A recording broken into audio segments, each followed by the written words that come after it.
Here, I have a really nice new 5-inch freestyle drone from Speedybee. You might recognize the frame. This is the Mario 5 DC. Check this thing out. We've got a lot to cover on this drone, so let's get right into it. Speedybee has had their Mario 5 frame available on their site for a little while now, and now they have a new pre-built version that I have here. So this is the DC version. DC stands for dead cat because the arms are flat up front. So if you're going to be filming with an action camera or you want to use the footage from the O3 air unit, you'll want to go with this version. They do have a True X configuration, so with that one the arms will be more out like this, and you'll probably get the props in view of the camera. So if you don't mind having the props in view of the camera, you can go for the True X. Otherwise, if you do want to film with the drone, I'd say go for the DC version I have here. Up front, we have some nice beefy aluminum brackets that are holding an O3 air unit with the same style of vibration dampening that they've been using on other O3 capable quads. The camera tilt can be anywhere from 0 degrees to about, I'd say 70 degrees. Very sleek, full-size GoPro mount up top that's 3D printed. And then behind that, you have a little cutout for the XT60. So this is gonna help with cable management and just keep everything nice and clean. On the sides of this aluminum camera bracket, we also have some cooling ducts that will really help with airflow to the flight controller and the O3 air unit in the back. The O3 air unit is sitting in the very back, so we'll get to that in a second, but that also has its own separate cooling. These ducts on the front will probably mostly help with the flight controller airflow. Underneath, we have a cutout for maybe an LED. I'm not really sure. It kind of looks like the same little design they have back here. This is the receiver port, but they have the same kind of cutout right here. I'm not really sure what this will be for. Maybe a beeper, maybe an LED, I'm not really sure, but you have that there. There's also a cutout for the capacitor, so you have enough space to put that underneath the ESC. Moving back on the drone, we have purple plastic pieces on the side that are protecting the flight controller and ESC stack. These have little LEDs on the side and are fully controllable from Betaflight, and you can control these to be whatever color you want. The flight controller inside is an F405 V4 with a 55 amp ESC, and that's running BL Heli S. We don't really have easy USB access, but then again, you don't really need it with Speedybee drones because you can do everything wirelessly. That F405 flight controller stack that's in the middle has built-in Bluetooth, so you can configure all the drone settings through your phone.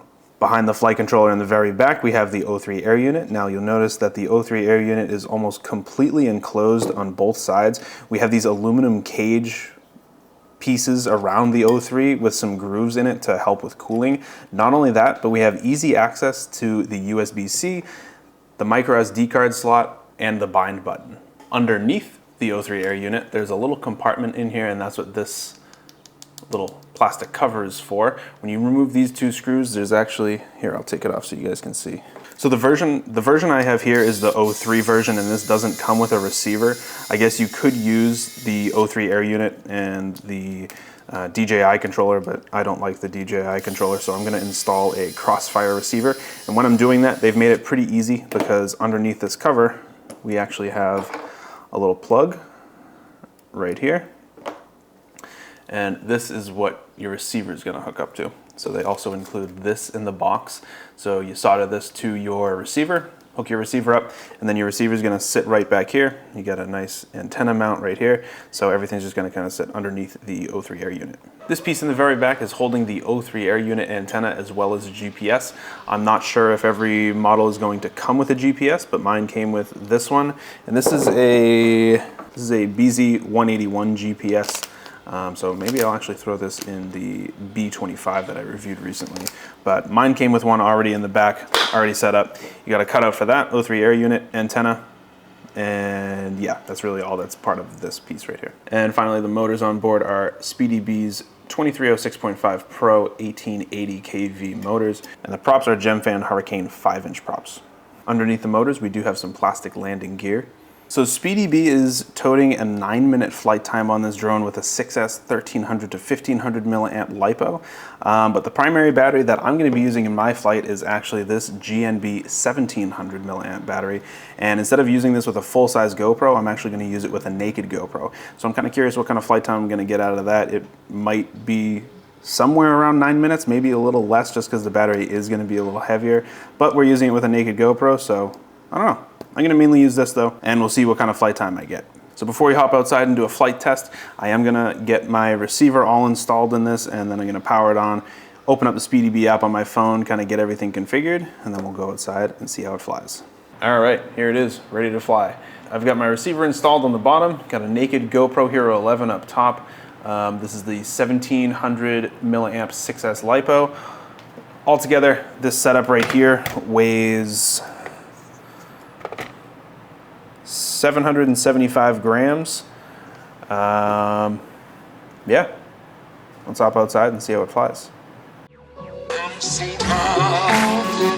No matter how hard I try, I'm so tired.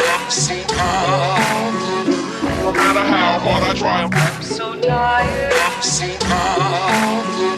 No matter how hard I try, I'm so tired.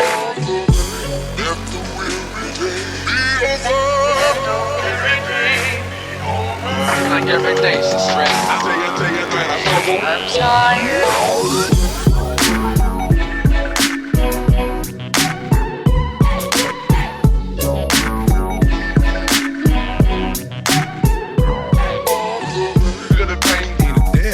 Funny. No matter how hard I try, I'm so tired.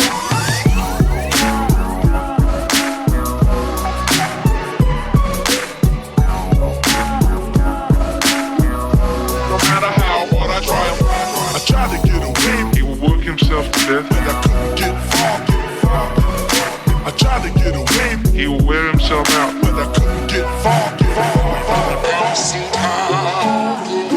No matter how hard I try, I'm so tired. Like every day's a stress. I'm so tired. No matter how hard I try, I'm so tired. Let the weary day be over. Like every day's a stress. I'm so tired.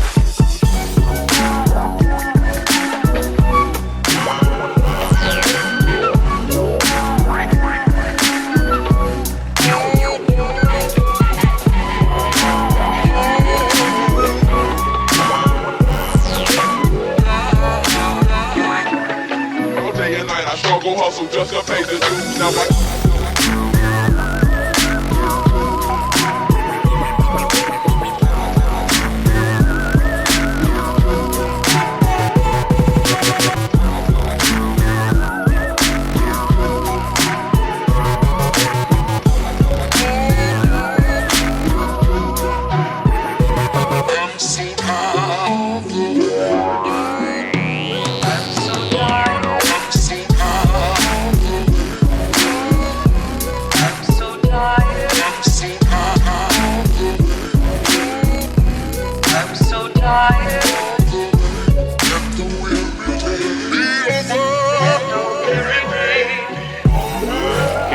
himself to death, so he won't feel the cause of his misery.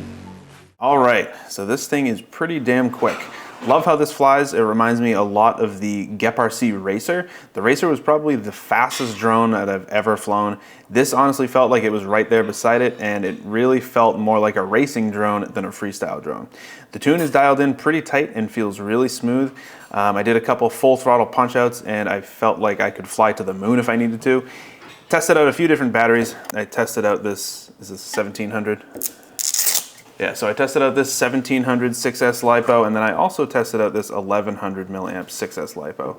With the 1700, I did have a naked GoPro. This is a naked GoPro 12 in the Flywoo case, and in total I got about 5 minutes of flight time with this setup right here. And when I used this battery, I didn't have any GoPro on it, and I actually got 6 minutes. So I could totally see how 1300 to 1500 would be the sweet spot. I think if you use a 1300 to 1500, you will see that flight time that they're advertising on the site. I honestly don't really have any complaints about this drone. It's a lot of fun to fly. Love the design of it. Pretty fast, flies good. Definitely excited to add this one to my fleet. So that's gonna do it for this video, guys. If you enjoyed this video, make sure you subscribe to the channel for more FPV content. Leave the video a like, and if you have any questions about the Mario 5 DC, leave a comment down below.